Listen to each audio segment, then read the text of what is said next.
Donald Trump déclare que les mines dans le détroit d'Ormuz ont été soit retirées ou détruites. La question est par qui et quand est-ce? Mais c'est quand même impensable qu'un vieux papa comme ça, un patriarche pour certains, qui a 80 ans, 9 mois et 20 jours précisément, puisse faire des déclarations comme ça. Ce qu'on se demande, c'est quoi?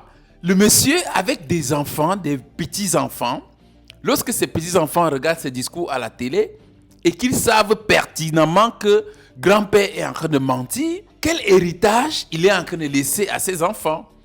Mais c'est incroyable que Donald Trump nous dise aujourd'hui que les mines dans le détroit d'Ormuz ont été soit retirées ou détruites. Mais choisis une chose.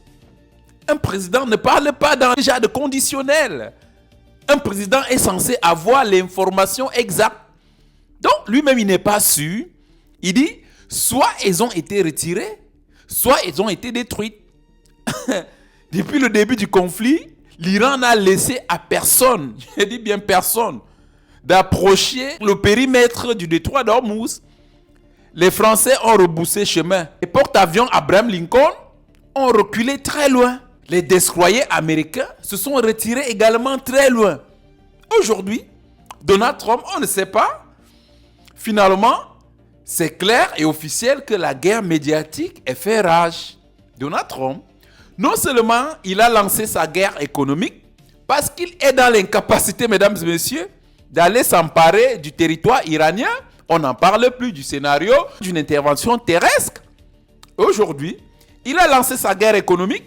Il menace tout le monde autour du monde. Et en plus, il est entré dans le jeu de la guerre de communication. Ah oui, faute d'aller sur le territoire iranien, on fait la guerre à distance. Est-ce que ce n'est pas là ainsi, mesdames et messieurs, de la défaite monumentale, je dis bien des États-Unis?